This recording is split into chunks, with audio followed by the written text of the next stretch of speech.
सुश्री बांसुरी स्वराज। धन्यवाद अध्यक्ष जी। मैं the public unfair means amendment bill 2026 के सपोर्ट में खड़ी हुई हूँ। अध्यक्ष जी, ये एक ट्रांसफॉर्मेटिव अमेंडमेंट है। इसकी न केवल आवश्यकता है बल्कि ये आज के समय की मांग भी है और इस अमेंडमेंट को लाना आदरणीय प्रधानमंत्री श्री नरेंद्र मोदी जी की संवेदनशीलता और उनकी जिम्मेदाराना सरकार का प्रमाण है। अध्यक्ष जी, जब एक कॉम्पिटिटिव एग्जामिनेशन कॉम्प्रोमाइज होता है तो उसका असर केवल उस कैंडिडेट पे नहीं होता जिसका भाग्य दांव पर लग जाता है। इसका असर तो उस उनींदी मां पर भी होता है जो सुबह 4 बजे गर्म दूध और भीगे हुए बादाम अपने बच्चे को खिलाती है। उसका असर उस पिता पर भी होता है जो अपनी इच्छाओं का त्याग कर कर उस बच्चे की फीस भरता है। स्वयं प्रधानमंत्री श्री नरेंद्र मोदी जी ने कहा है कि पेपर लीक एक घोर अपराध है और इसीलिए मैं यहाँ कहना चाहूंगी और इस सदन को आश्वासन देना चाहूंगी कि आदरणीय प्रधानमंत्री श्री नरेंद्र मोदी जी के लिए पेपर लीक को घोर पाप कहना केवल एक बयान नहीं है, ये उनकी सरकार की नीयत है। इसीलिए ये अमेंडमेंट आज यहाँ पर लाया गया। Speaker sir, a law is a living instrument. It needs to evolve with the challenges that it faces.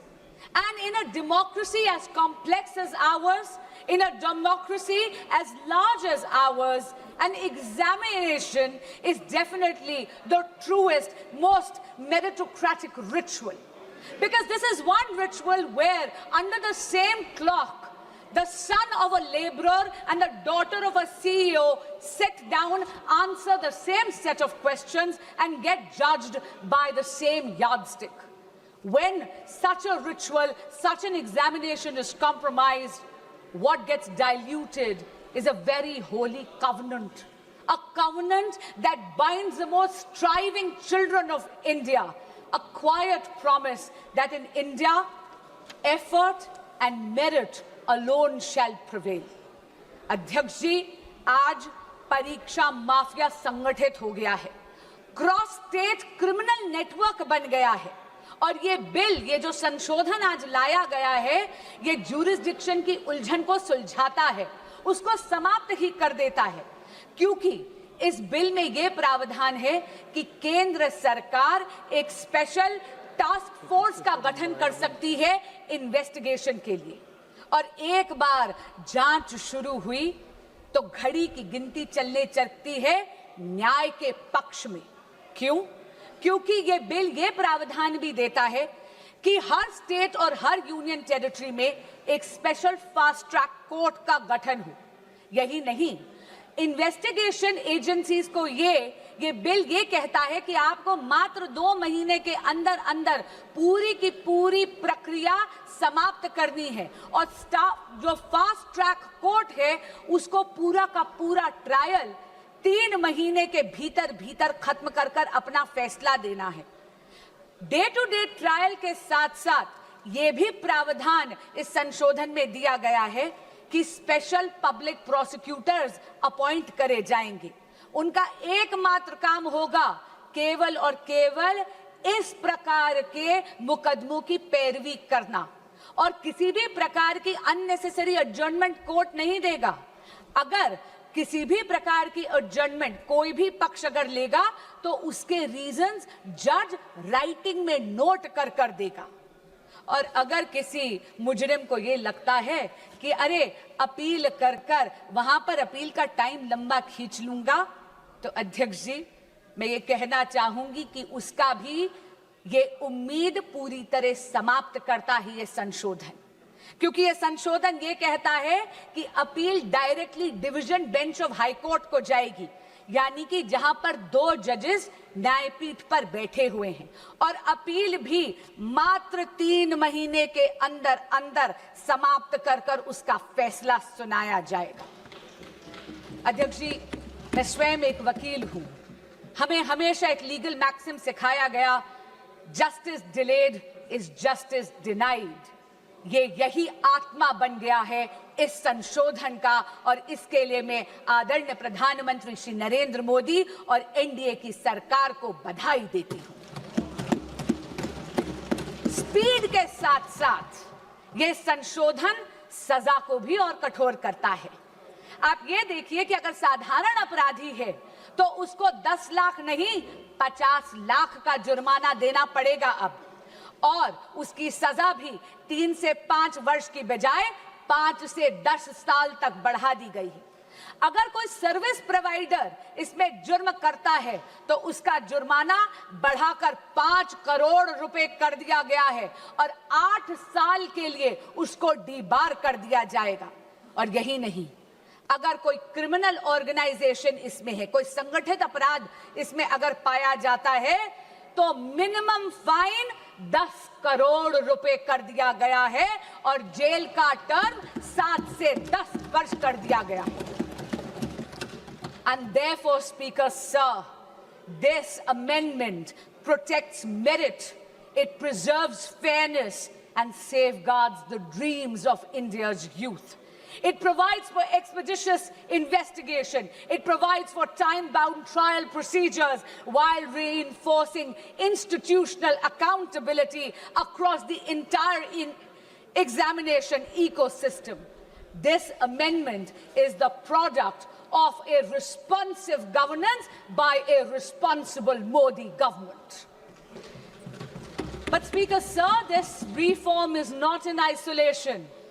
अध्यक्ष जी, प्रधानमंत्री श्री नरेंद्र मोदी जी तो वो नेता हैं जो यूथ लेड डेवलपमेंट का मूल मंत्र देते हैं विकसित भारत के संकल्प को सिद्ध करने के लिए, और इसीलिए परीक्षा में चर्चा कर उन्होंने अपने व्यक्तिगत समय का निवेश करा है इस देश के युवाओं में। उन्होंने तो ये सुनिश्चित करा है कि हमारे देश का बच्चा एग्जाम वॉरियर से एग्जाम वॉरियर बन जाए। पिछले 12 वर्षों में शिक्षा के क्षेत्र में मोदी सरकार के अथक प्रयासों से रिफॉर्म एक्सप्रेस चल रही है। आप देखिए 12 सालों में अध्यक्ष जी, medical colleges and medical seats have doubled, दुगनी हो गई है उनकी संख्या। यही नहीं, आईआईटीज अब 16 के बजाय बढ़कर 23 हो गई हैं। IIMs 13 से बढ़कर 21 हो गई हैं। Functioning AIIMS, all India institute of medical sciences अब 7 नहीं, मोदी सरकार के कार्यकाल में 7 से बढ़कर 20 हो गई हैं। यही नहीं, नंबर ऑफ यूनिवर्सिटीज भारत में मोदी जी के कार्यकाल में 60% से ज्यादा हो गई हैं, बढ़ गई हैं। As far as higher education enrollment statistics are concerned, अध्यक्ष जी, 91 लाख एडिशनल स्टूडेंट्स अब हायर एजुकेशन के इंस्टीट्यूट्स में एनरोल करते हैं, जिसमें से 50 लाख महिला स्टूडेंट्स हैं, फीमेल स्टूडेंट्स हैं।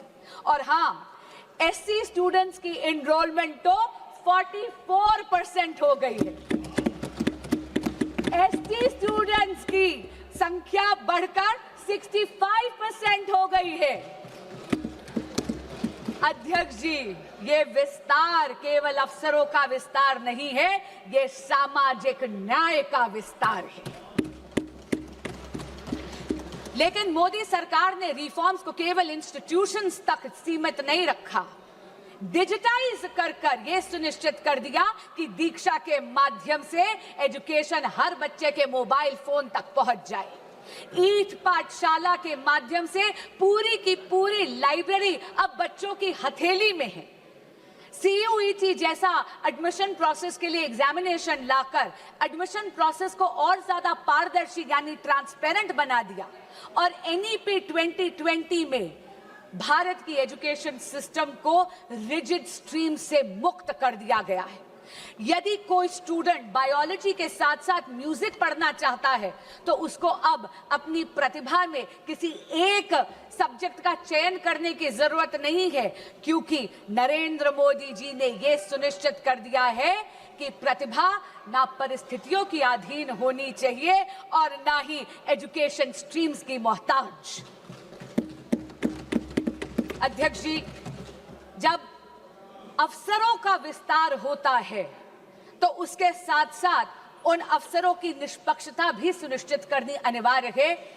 ये अमेंडमेंट बिल 2026 का यही सुनिश्चित करता है। अध्यक्ष जी, इस सदन में पिछले 2 वर्षों से मैंने देखा है कि बहस तथ्यों पर होनी चाहिए, बहस नैरेटिव पे नहीं होनी चाहिए, बहस प्रमाणों पर होनी चाहिए, बहस पूर्वाग्रह पर नहीं होनी चाहिए। इसीलिए मैं ये जरूर कहना चाहूंगी आपके माध्यम से विपक्ष के साथियों को, सबसे पहली बात तो बेल सरकार नहीं, इस देश का कोर्ट देता है और लोकतंत्र में judiciary is independent of the executive and the legislature. दूसरी बात मैं ये कहना चाहूंगी, कांग्रेस के साथी और विपक्ष के कुछ साथी एक नैरेटिव बिल्ड करने की कोशिश कर रहे हैं, जैसे कि पेपर लीक की समस्या, एग्जाम कॉम्प्रोमाइजिंग की समस्या केवल और केवल 2014 के बाद पैदा हुई है। अध्यक्ष जी, मीडिया की रिपोर्टों का अगर हम सच माने तो विपक्षी दलों के जहां जहां पर शासित राज्य हैं और पिछले जब 1 दशक था, जब 2014 से पहले कांग्रेस लेड यूपीए सरकार था, तब 1 नहीं 2 नहीं बल्कि टोटल 22 बार पेपर लीक होकर कैंसिल करने पड़े। उनमें से कांग्रेस लेड यूपीए सरकार के अधिकार क्षेत्र में आने वाले 6 ऐसे एग्जामिनेशंस हैं जो सीधा केंद्र सरकार के नीचे आते थे। अध्यक्ष जी, AIIMS PG examination 2006, ICAI CPT examination 2007, CLAT 2009, Railway Recruitment Board examination 2009, AIEEE 2011, SSC CGL examination 2013, ये सारी की सारी पेपर लीक तब थी जब विपक्षी दल सत्ता में था, यानी कांग्रेस लेड यूपीए गवर्नमेंट थी। अब मैं राज्यों के कुछ आंकड़े आपको देना चाहूंगी। राजस्थान में जब कांग्रेस की सरकार थी तो REET, RPSC, senior teacher recruitment, police constable examination recruitment, forest guard recruitment, CHMO recruitment exams leak हुए। टीएमसी की जब सरकार थी पश्चिम बंगाल में टीचर रिक्रूटमेंट स्कैम में सुप्रीम कोर्ट ने 27,753 अपॉइंटमेंट्स को कैंसिल करा गया, क्योंकि उन्होंने उसमें फ्रॉड और मैनिपुलेशन पाया। यही नहीं, जब बीआरएस की सरकार थी तेलंगाना में तो टीएसपीएससी पेपर का लीक हुआ। उत्तर प्रदेश में जब सपा की सरकार थी तो police constable recruitment paper leak हुआ। तब तो सॉल्वर गैंग्स और ऑर्गेनाइज्ड एग्जाम फ्रॉड के गैंग्स वहां ऑपरेट करते थे। और हाल ही में पंजाब में, ये तो इसी साल की बात कर रही हूं, फार्मेसी ऑफिसर रिक्रूटमेंट एग्जामिनेशन में तो हाई टेक यानी ब्लूटूथ का इस्तेमाल कर उस पेपर को कॉम्प्रोमाइज करना गया।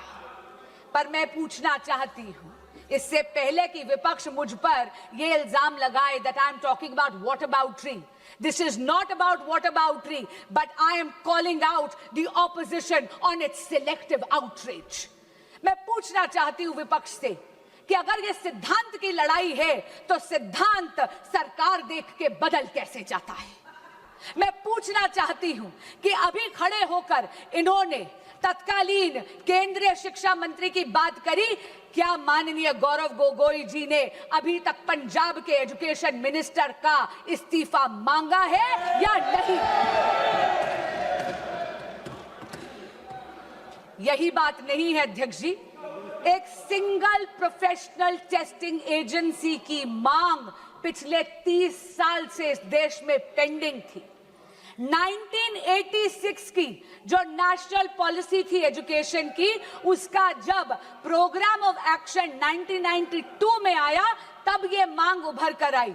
इसको आईआईटी डायरेक्टर्स कमेटी ने 2010 में रीइटरेट करा, इसे दोहराया, लेकिन ये मांग इसको अनदेखा कर दिया कांग्रेस पार्टी और यूपीए ने।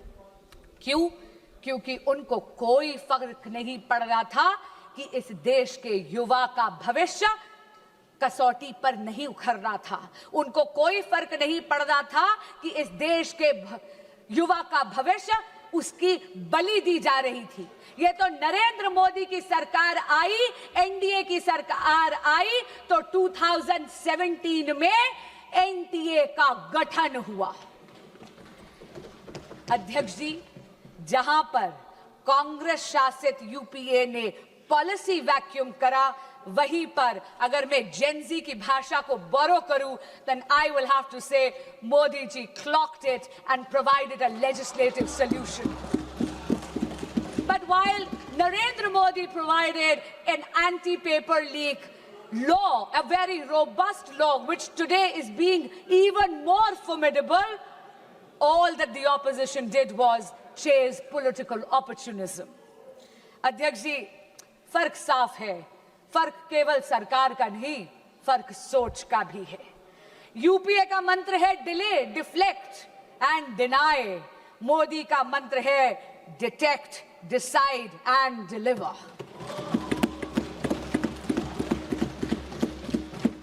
इनका ये रवैया देख के अध्यक्ष जी, कवि दुष्यंत की दो पंक्तियां मुझे याद आती हैं।